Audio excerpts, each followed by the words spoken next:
Good evening, Jan. Good evening, Bruce. I'm excited to be talking to you finally again. We're having our semi-regular Friday call. Mm-hmm. I Yeah, think we did the last one about 3 weeks ago. some weeks ago, and now there's a good opportunity to continue again. Right, we had this weekend there was a video about the Oera Linda. Viberant was the name of the podcast, I think. What was the name of the show again? The video is called The Forbidden History of the Oera Linda book, and it was meant to be an introduction for a sort of interview that we recorded a week ago exactly, I think. Okay. And that's still being edited, and it will be uploaded later. And this was meant to introduce the audience of this podcast to Oera Linda, because in the interview I didn't feel like introducing it again, because I would be repeating myself. Right. And we will discuss some of that, but before that we will also speak a bit about... Hey, something happened with my screen. Okay. About the transcriber corrections on the Oera Linda wiki.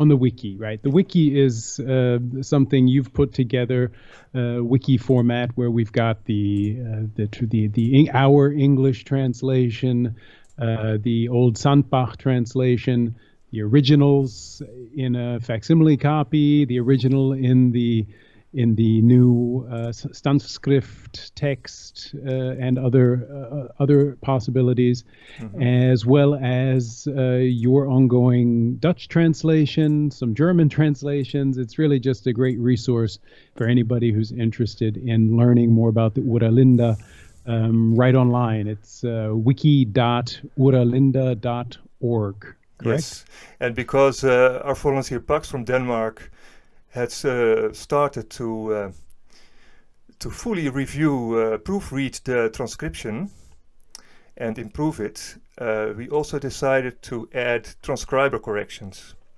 Okay, what does that mean, transcriber corrections? Yeah, I'll explain. So in the course of the years, I sometimes corrected words where they were obviously mistaken, or but I didn't always keep notes of it. Initially, I had made them italic, but then later it got lost, and now we add exactly what sort of changes we made to make it more consistent, mostly.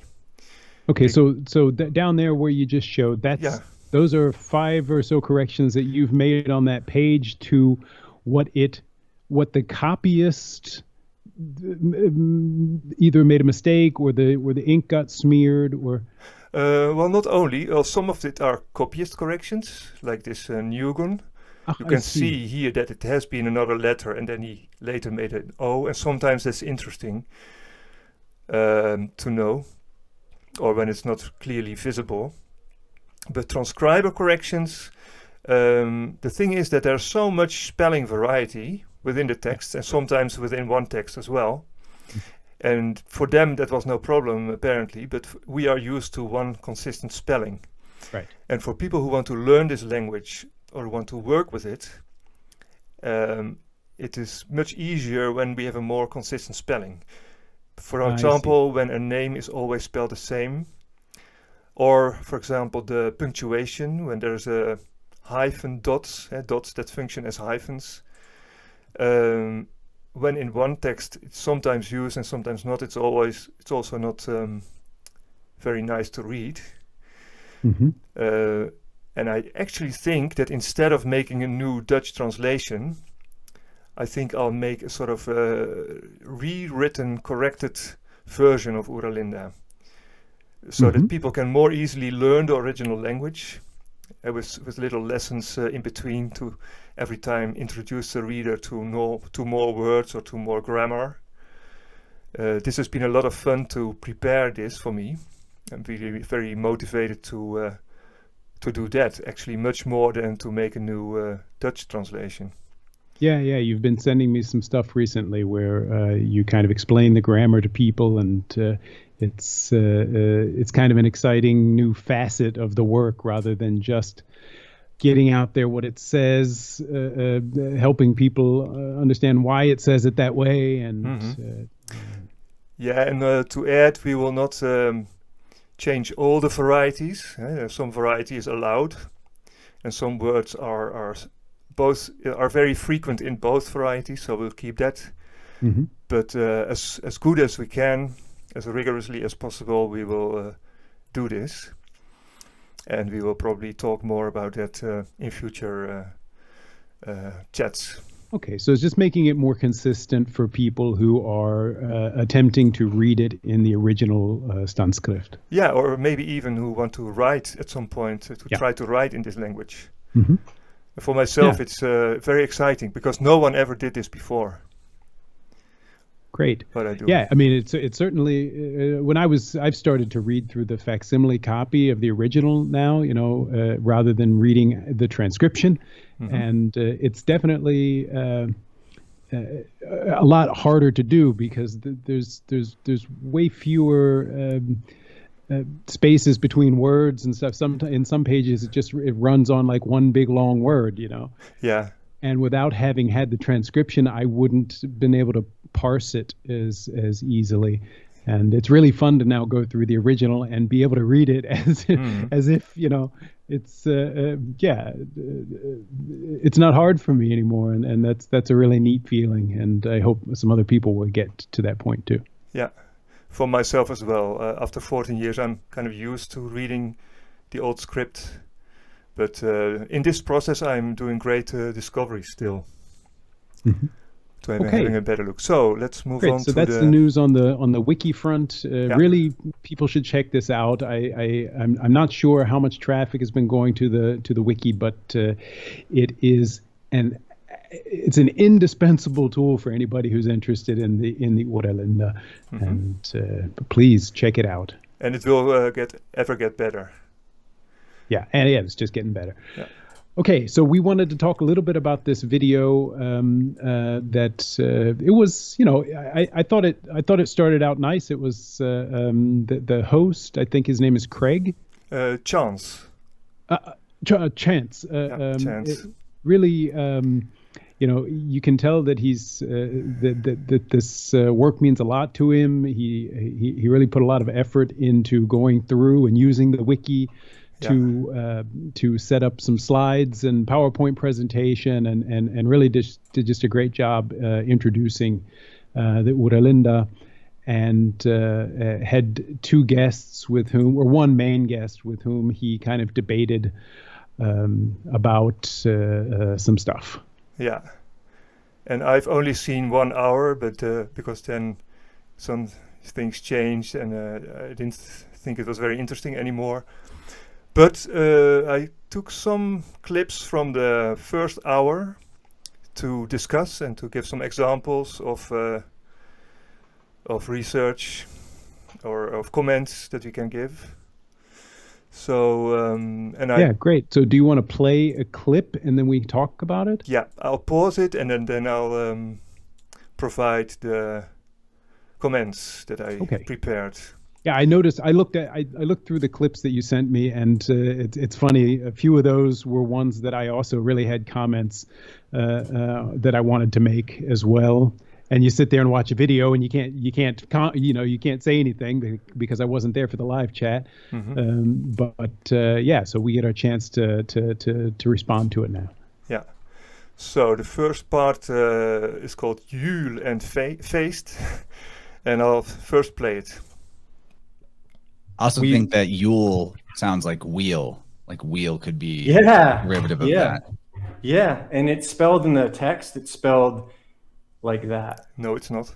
Juul, Juul. Again, it's going back to the Yule tie. They even spell like it's the Yule Feest or whatever, but they spell feast with Feest. No, they don't. Okay. So. So Dylan, that's his name, he suggested that Juul is spelled Juul. And he must have gotten that from the Sandbach translation. If you do here, The Juul Yes, I noticed Feest. that throughout the whole video that Dylan was using the Sandbach translation while Chance was using our translation. Yeah. So that was kind of confusing point. Yeah, well, this is a great example of Sandbach didn't translate this word. This is a Dutch spelling from the Ottema translation from 1872. And this means nothing in English, Juul Feest. Right. So it means Juul Feest, as we have translated it. Right. And both are not the spellings of the original text, because here it says Jol FÉRST. And I'll change the font to Latin, so people who are not used to that can also read it in the transcription. Yeah, so what we translate as Juul is actually in the original Vrij as Jol. Yeah, but the O is probably pronounced as U, because God and good is the same, mother and moeder. So there's many words with an O that are pronounced in our languages as U. So Jol or Juul. And what's relevant to add is that in the Scandinavian languages, I've pointed out here, Icelandic, it's Juul. I don't know how they pronounce it exactly. And in Danish, Swedish, and Norse, it's Juul. It means wheel still. Yeah. So that would be something. So that was just incorrect that he said it was spelled J-U-U-L. And then he said that I was really confused about the Feest. Feast that he said we had spelled the feast with two e's, but now I see it's the Dutch word feest. Yeah. That he confused. I have the various languages here too. English feest or FÉRST, German, Swedish, Danish, Norse fest, and Dutch feest. So if you're interested in old language and in etymology, you're not going to look at a translation of a translation. You're going to look at least at various translations, the newest one being this, and then you also look at the original language. Right, which is very, exactly why the wiki exists. Yeah, so you can go back really and literally easy. Look at the original text. Here's the line numbers and the page numbers, so it's really easy to compare. So that's that. Oh yeah, I also made a video once where I discussed the various etymologies, Juul, Chronos, and Logos. You can find it here. I will not play it now. But then I also mentioned that it in what is in Old Norse and English. And what's interesting to mention also is that in the official etymology of Juul in English, they say it's the Germanic word is of unknown origin. Yeah. So, I always love it when they do that. And they say Old Norse Juul for the feast, but they don't make the link to the word wheel, which is also Juul, only spelled differently. Yeah. Well, in etymology, when something is spelled differently, it doesn't mean they're not the same words. And it makes sense. And we know from the context of the Oera Linda that obviously the Juul is referring to the wheel. And it also makes sense because the wheel of time makes a new cycle in that time. And right. Strangely enough, they did make that connection in their conversation. So I didn't know how exactly they got there. Okay, later on, yeah. Such an erroneous approach, but they actually did make that connection at least. Someone said it was maybe... Oh no, someone in the notes added that it was in Scandinavian, it means wheel. Yeah, that's right. Yeah. So, okay, next point. I'll first play it again.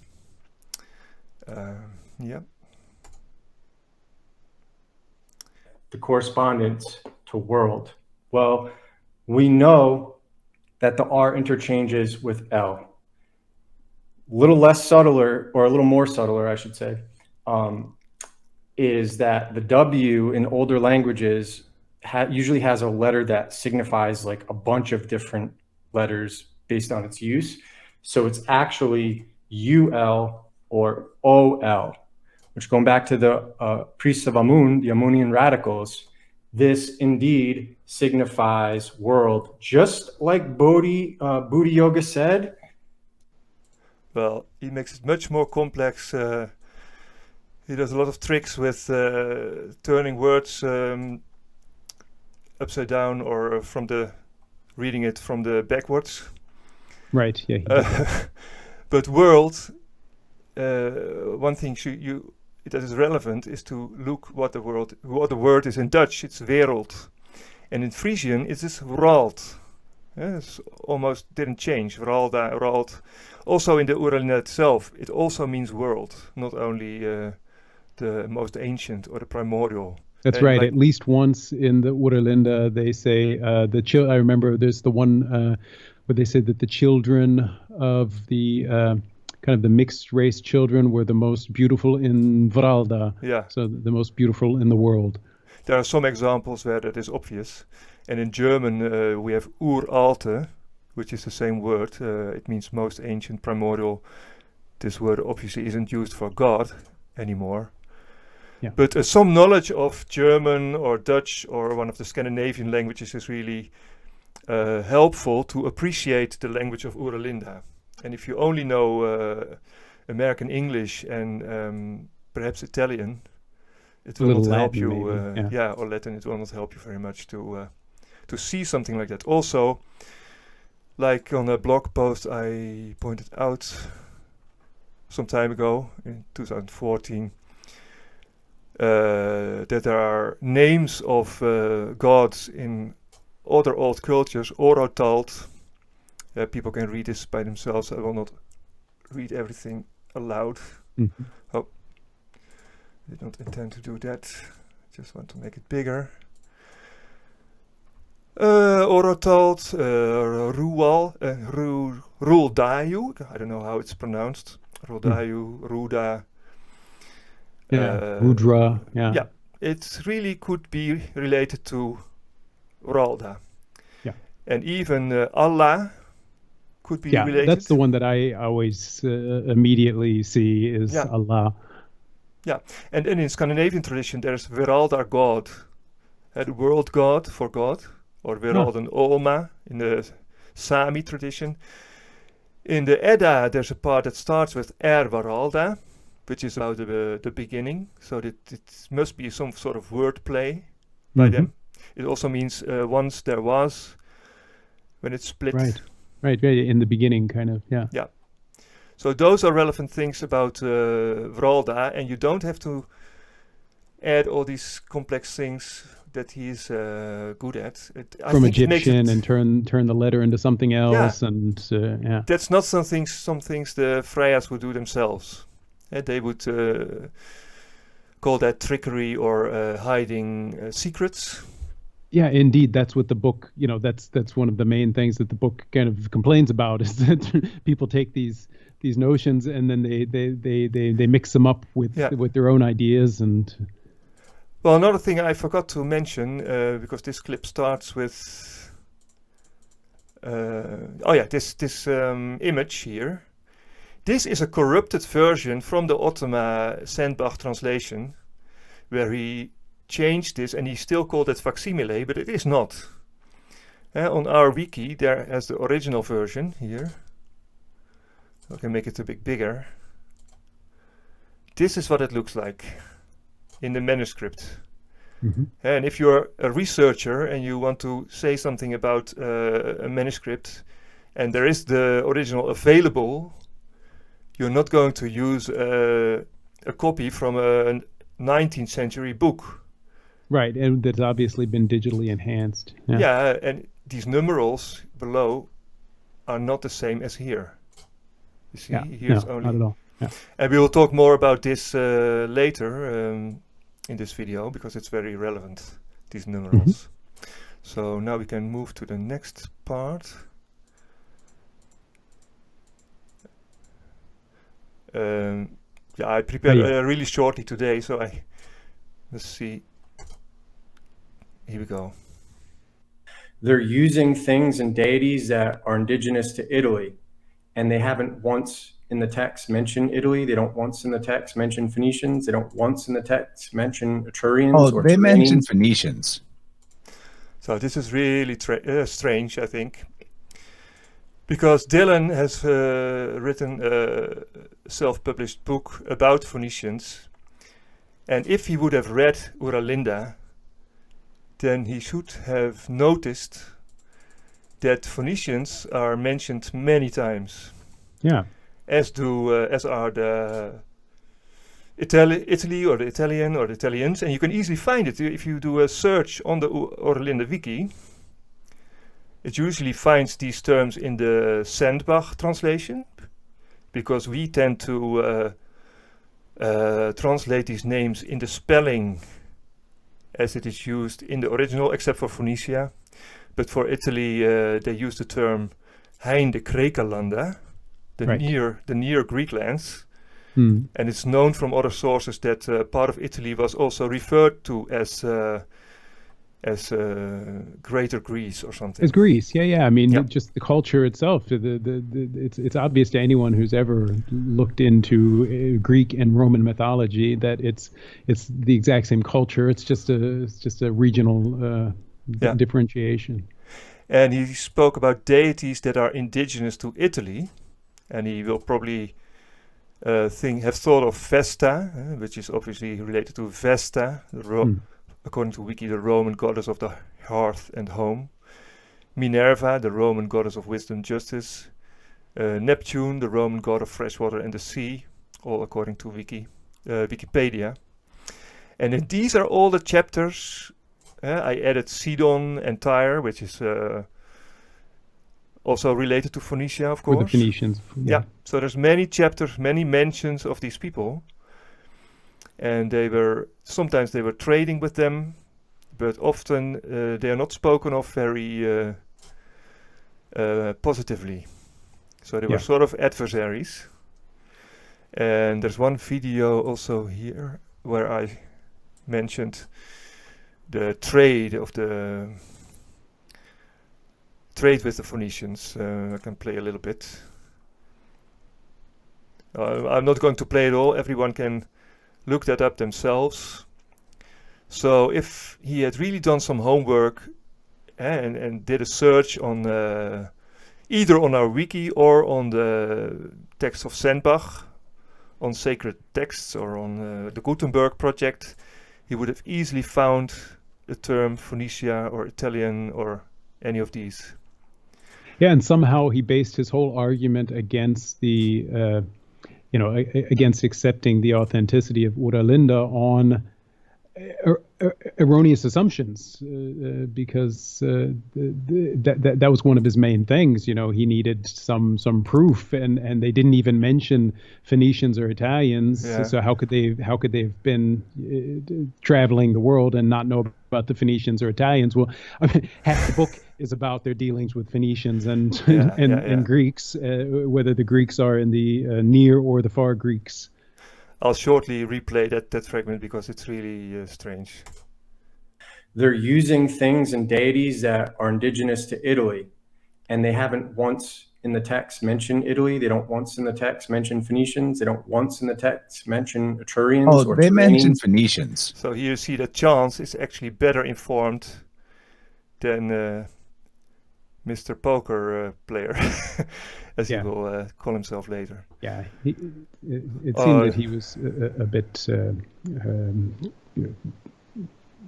daunted by Dylan, but I'm tempted to become a bit. Sorry, I'm tempted to become a bit sarcastic because this is really so strange. And I must add that the chat we had last week, he was really complimentous, and he had a friendly look in the beginning, but now it becomes clear actually, and it becomes even more clear at the end of the videos I will show, that there was some sort of agenda behind this. But we'll come to that. Yeah. I'll go to the next part. Oh yeah, LOGHA here. This is, I grabbed this from Dylan's Substack, where we can see how... That's from Asha Logos, just so everyone knows. That's on his series, and it's all linked up in that. I definitely want to give him credit for this stuff. Yeah, it's a really good 3-video series. So, okay, this is not really critique, but just to add, to make something clear, Asha Logos used that image from me.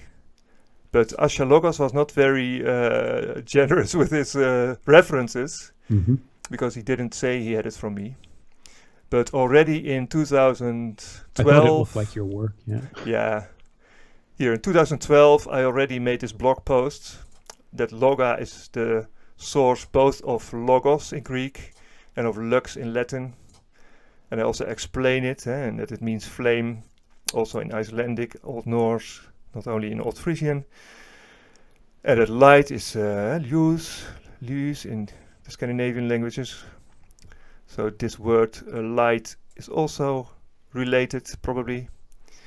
There's some more interesting stuff here that I won't all read, but yeah, that video was from me. It was also in a re-upload of a 2018 video, that exact image that he showed.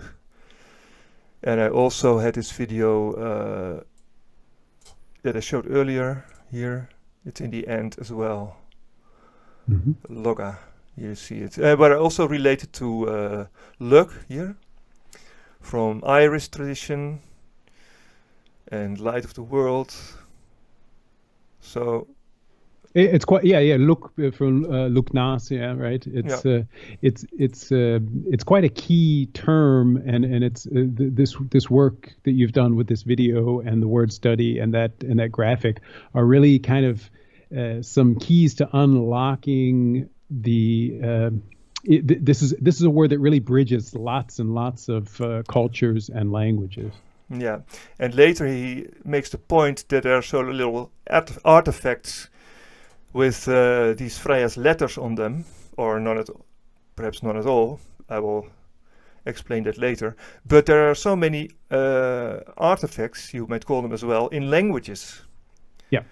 All these dialects, and you will not know if you only speak American English and you Googled some things on the internet, but you don't know German or Dutch or Frisian or one of the Scandinavian languages. You will not appreciate it. Yeah, well, he outright rejected the idea that you can find clues in the language, wanting archaeological finds instead. Whereas, the kind of misunderstanding, the whole idea that the Freya's culture was not limited to what we today call Frisia.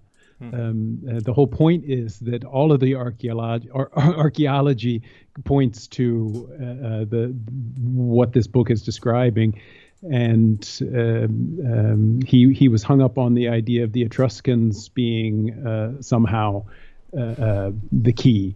But I don't know enough about the Etruscan language to know if that's true or not. But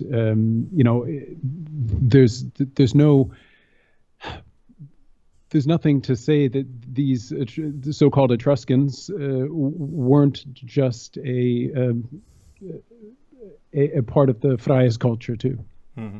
Yeah, and we'll come to the artifacts issue later in this review.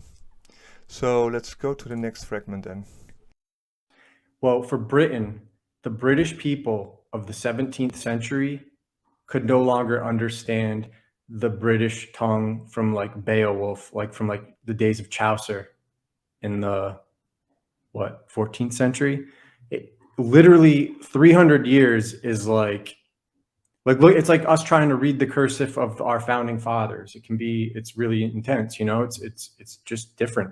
So language changes really quick. So that's very important to be mindful of. Okay, so that was the whole fragment. Let's cut that down. Is that the one where he's talking about SKÉNLAND? No, not yet. No. No, okay. Because I can't actually hear these clips. So okay. Doing it from memory. Yeah, I didn't know. Okay, so he said languages change. Changes really quickly. Quickly, it should have been, I think. And then he says English people cannot understand Beowulf, and then he says it's from Chaucer, which is at least 300 years later. It's a very different era. Well, I didn't get him saying that Beowulf was Chaucer, but he was saying Beowulf and Chaucer as two examples that people then later couldn't understand. Well, but I personally think he left out of the equation that there was kind of an invasion, in kind of the influence of invading cultures and kind of language eradication measures English take is it. a hodgepodge of different influences. Yeah. And there has been many migrations in the last 1,000 years. But Icelandic language here Hasn't on Wiki, changed very much at all, has it? no. It says, since the written language has not changed much, Icelandic speakers can read classic Old Norse literature created in the 10th through 13th centuries, such as the Eddas and Sagas, with relative ease. So if you have a culture that is specifically keen on keeping their language pure, as the Friars were, according to these texts, then it makes sense. And if they didn't mix with other cultures, which was also part of their ethics, of their principles, then the language will not change that much. And even, Right. especially Yeah, if they have sorry. if they have a written tradition as well, then it can more easily remain constant. I found that was one of the weakest arguments, because you take one part of the world, England, which even in the Oera Linda, it chronicles the invasions by the Gauls and by the Celts and then you have the Friars and you take that part of the world, which has just been the Norman invasion. It's just so many different and the Latinization and stuff. But if you look at other languages, I'm really not sure that they do change that quickly. You look at all the dialects here in Europe that continue to exist. Exactly. Just because little small populations continue to live in the same village generation after generation. Yeah. And it doesn't change. And it's also true that language has changed much more over the last few hundred years because of standardization of language. Right. The standard German has destroyed many of the dialects. Yeah, for example. They sometimes still exist, but it used to be that if you went from the Netherlands to the east of Germany, you would go from one dialect to the other, and you would always get used to the varieties, to the changes. And also within the text of the Oera Linda, there are many examples where they explain words that may not have been clear anymore, or that were typically regional, probably.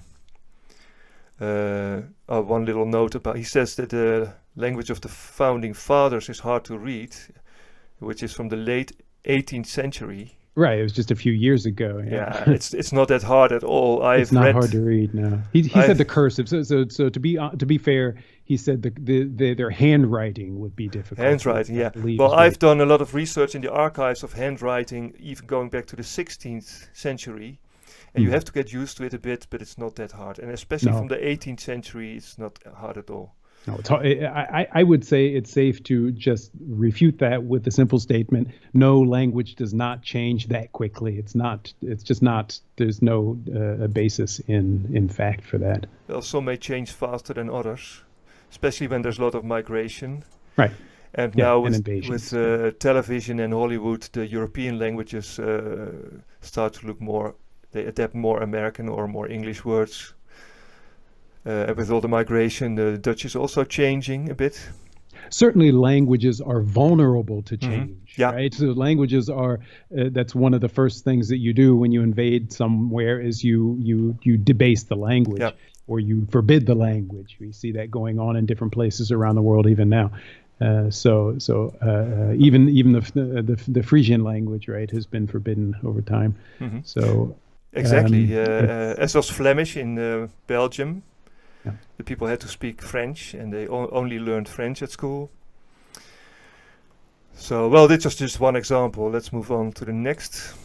Like that's another thing, is like a lot of the locations in this script, you can't get any corroboration of them anywhere else in any historical record. Well, a lot of the ones I tracked down usually based on what Jan asserted it to be linked to.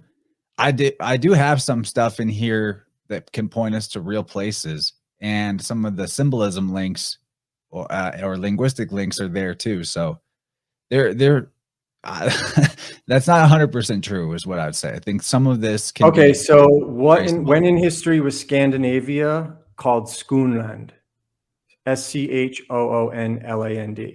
Like, are I they have just no spelling? idea. Like, so that's like the type of things that I'm saying. Like when, like if I don't want to hear an explanation, I want to see like an inscription. I want to see somewhere, some people some culture referring to Scandinavia as Schoonland, and what that dates to.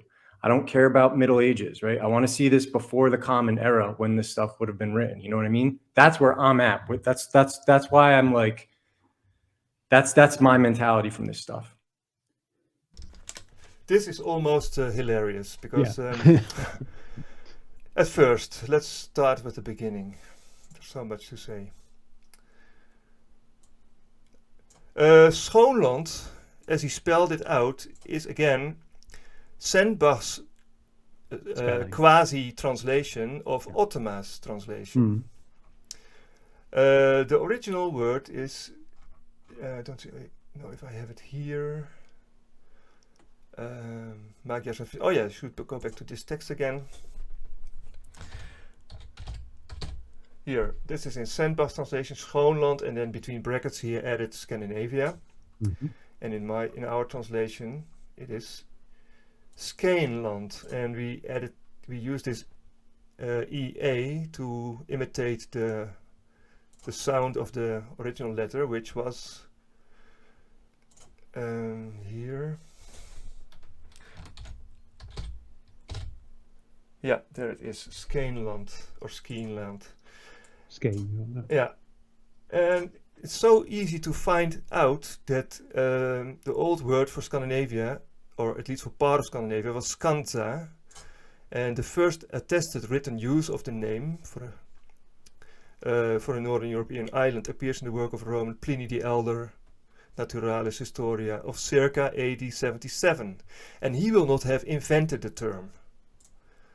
So the term will have been older, and Scandza or SKÉNLAND, for etymologists, there is no difference. It doesn't mean it's the people from somewhere else can easily call Scandza SKÉNLAND, and SKÉNLAND in Old Frisian or in Freia's language means beautiful land. And now I remember I should have added about the so-called Roman deities, that in this language these names all have a meaning. I will not go into that now, but in the Freia's words, that's, we've talked about that before, but yeah. And when you look up the original etymology, they also have some explanation, but it's much more far-fetched, often. So his explanations were very far-fetched. Yes. Yeah. Where and just ignoring the fact that every one of those words is a Freia's word. It doesn't exist in any other language. But what get me is just that whole suffix avia, right? Avia just means land, right? Oh yeah, well, you've got Moldavia and even Scandinavia. I'm sure there's other avias that I'm blanking on right now, but it just means land, right? So it's literally Scandinavia or SKÉNLAND. Yeah, and many names of nations or countries have many different names. For example, Germany is called Duitsland or Deutschland in Dutch and German. It's called Saksa in Finnish and Estonian. There are many different words for the same land. People say the Netherlands, or they say Holland, or they say Pays-Bas. So yeah. Alemania, and it's called, isn't it called Tyskland still? Tyskland, yeah, in Scandinavian languages. So when you're a European and you've traveled a little bit, you'll all know all these things. And then I'll add a little bonus here about related to Scandinavia. There's this blog post from 2016, which I made with the help of a Finnish enthusiast, long-term contributor of the project. He pointed out that at the Al-Atrisi map, or Tabula Rogeriana, there is reference to the island of the Magus, or several times Magus. I don't know if you can see it, or if it's big enough. Okay, I can see the island. Yeah, I don't know the pronunciations, but you can look up this map on the blog post. Mhm. And what is interesting is that in the dissertation from 2004 by Goffie Jensma about Oera Linda, which is the only academic scholarly work from recent times, he says, and I'll translate it, this absurd connection of Magi, Magyars and Finns. And later on, the historical nonsense about Magyars and Finns. So obviously he didn't know, and people before him also didn't know, that it's not that absurd at all. If there's this early medieval map where there's also talk of Magus in this area. Well, the man obviously also knows nothing about linguistics, because Finnish and Hungarian are considered to be the two members of a distinct language family. Yeah, also that. Yeah, indeed. And that language of the Hungarians to this day is still called Magyar. Okay. There's so much I don't know yet, but well, that's an interesting example. So and he said that there are so little that there are many of the toponyms are not known from other sources. Well, I would say that there are very little examples of names that are not known. It's the opposite of what he says is true. Yeah. For me, the misunderstanding that Scandinavia is simply a Latinization of SKÉNLAND is how can you miss that if you are writing books about Latin? Yeah. Okay, there's some things to end this. I already said more than enough, I think, but I approach this like a prosecutor / poker player. And in poker, you have the turn and the river, right? You have the flop, you see everything and you can bet, you make your case, right? I would be 100% on board with that, but there's a lack of evidence to support that. And you can hide behind the guise of it was destroyed, and that's fine. That's your belief. But never in history has one person or one family been responsible for a whole nation's history. Artifacts are constantly dug up, whether those are forgery or real, that's a different conversation. But I will get on board with that when you have evidence to support it in the real world. He made a comparison with a poker player, and that's interesting because poker players usually, the thing about poker is that you lie with your expression or with your body language in order to bluff. Right, to pretend you have something that you don't. Yeah.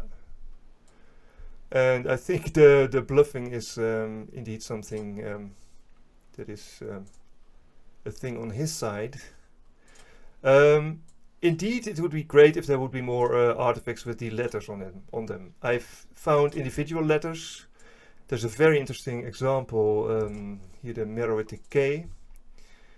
I'll also show the Wikipedia page. Here, Meroitic script. There's this one single example, and you can say, okay, that's a coincidence. But this K here, or it's actually a Q, which is the same sound, is exactly the K from Oera Linda with a part of the wheel still attached to it. That's at least interesting. This is one of many of similar examples. When you have the M from Oera Linda, or the N, this is how you often find it on pottery, not with the straight vertical lines. Also the N, and the A's are often written like this in varieties of Greek and Latin inscriptions, because there was not one font that was used. There were many varieties of them. And the thing with artifacts, I'll first show the Arabian antiquities of Spain, which is one of the best examples, I think. Here you have the Oera Linda numerals, how they're formed out of the wheel, and the way they would usually write them on paper quickly, which looks more like our so-called Arabic numerals. There is a palace in southern Spain, Alhambra, from the 11th century, something like that. And there, according to a book from 1815, this book, how do I go back here? By James Kavanagh Murphy, and it has a description here of the plate, but it says the line of Arabian ciphers is particularly interesting as exhibiting the primitive forms of those figures for which we are indebted to the Spanish Arabs.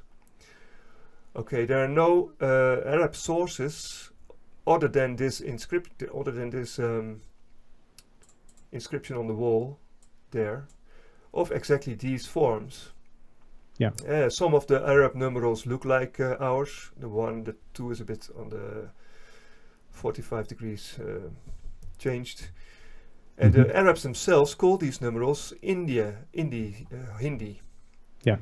I forgot to add a link to a video where I discussed this. It's called Saved from the Flood, where there's a whole section about these numerals. And then there is the plate itself, and I'll show it from the one I saved, so I can find it more easily. It's this one. Here they are. My computer needs some time to make it sharper. Well, anyway, I have them here as well. All right. Well, you certainly see the resemblance between the two. Well, the point is that these spokes or lines within these circles do not really make sense. They don't make any sense. No. It is as if the artist knew these numerals on the bottom row where it says run, and he had heard or he remembered somehow. Maybe he had seen them once and forgotten how it was exactly, but he tried to fit them into a wheel, and then he added some lines to make sense of it. But it doesn't really make sense. I see what you mean. Yeah. When you compare the two, it makes much more sense that this is the original with the 6-spoke wheels, and this is a later sort of reconstruction from someone who didn't exactly know anymore. Right. Well, I mean, these numerals would have been used throughout Freies Land, which included southern Spain.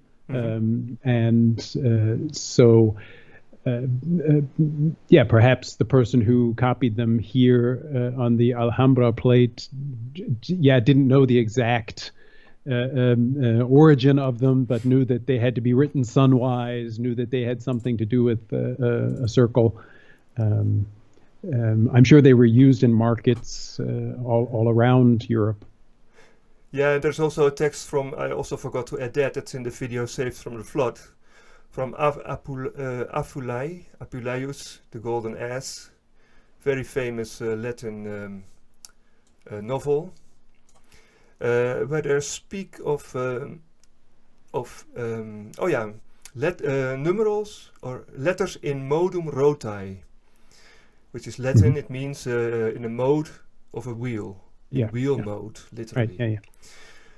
That's a reference, possibly or probably, to this same script. That's in the video Saved from the Flood, and I should quickly point out where to find that on my channel, because that I made a long time ago in 5 different languages.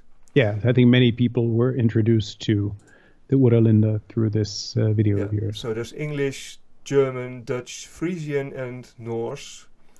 And if you go to the English one, you can easily go with the timestamp to the part about the barbarians and numerals. Right. Berbers, barbarians, and numerals. And when you click it, it will start, and then people can watch that themselves. I think it's highly relevant. And there's much more to say about artifacts. The Dutch soil is really, it's not as strong, and they will have built modern cities on top of remains of earlier burgs. A lot of land was lost as well to the sea. It's constantly being lost. Yeah. They mentioned floods at some point as if there had only been one flood in history, and it's almost as if they didn't understand that the Netherlands, until the building of the Afsluitdijk, were were just constantly being washed away. Yeah. So there's so much more to say, but it's really not a strong point that there are little artifacts. And then I'll quickly add that there was some weeks before we did this interview, there was a strange call on Instagram, which I don't use myself, but someone pointed it out, and that was actually already a red flag which I ignored, because it's really strange to And vulgar. Yeah, to do a request like this and then expect that people are seriously going to send you their findings. But okay, well, it's maybe a strange sense of humor, which I don't understand. In summary, we were fairly annoyed by some of the claims in the video. I don't know if you have one more clip to go. One last short one as a sort of bonus. This is why I think it's good for people like you and me to look at it, is because we're not really emotionally attached to it at all. I'd like to say something about that. In my replies, I may have sounded a bit emotional, because I think some things are so stupid or so insulting to this research or to the intellect. But given the amount of work that's been put into this. And he may not have been emotionally attached to Oera Linda, but he is probably emotionally attached to his own theories about Phoenicians. And I didn't watch many of their work, or much of their work, but there was one part that was also a bit of a interesting, sort of red flag as well, was that he claimed, and he really sounded serious, that he was a straight descendant of Julius Caesar, because his father had the same sort of nose as the statues of Julius Caesar. And Caesar is known from his text that he really slaughtered the Germanic tribes and other European tribes. So he could be emotionally attached to some of that.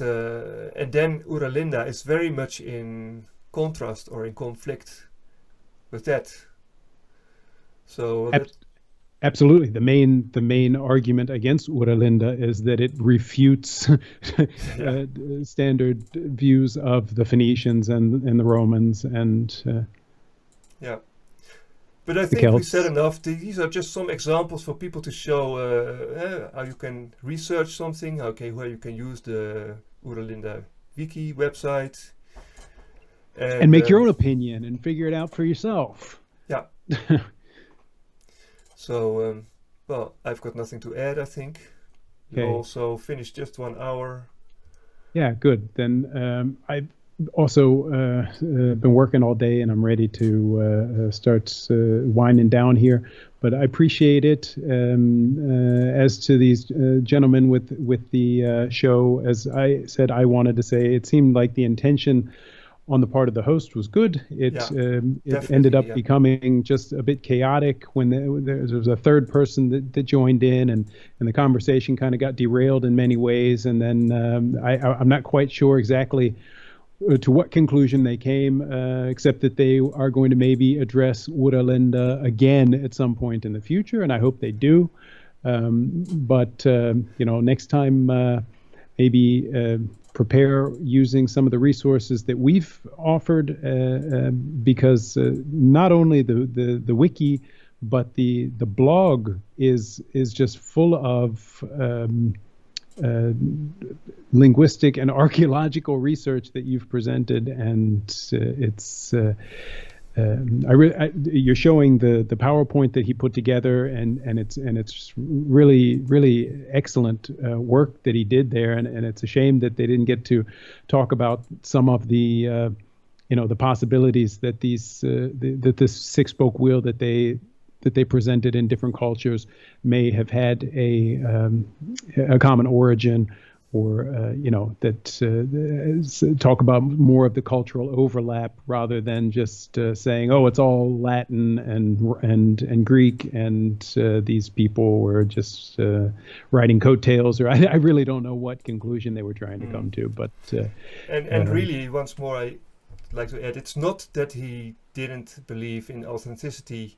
What annoyed me, it was the arguments and the way of reasoning. So that's that. And I want to thank you for your time and your patience, because you must be really tired.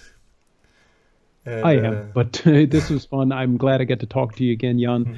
And we've done lots and lots of revision on the work itself. Yeah, recently. wonderful. And yeah, I'm really happy with it. It's amazing how it's shaping up, so yeah, hopefully we'll have that done by around Juul, around the Juul FÉRST. Yeah, and, so. would be that's my wish for Christmas or Juul, that we have this final fine-toothed revision of the text ready to go. Yeah, with a new transcription, and possibly also a new printed book. Yeah, and some language lessons too, right, that you're working on. So we'll talk about it next time. Neat stuff. Yeah. So, okay. Bruce, then, good night. Have a nice evening. Thanks again. Bye-bye. Cheers.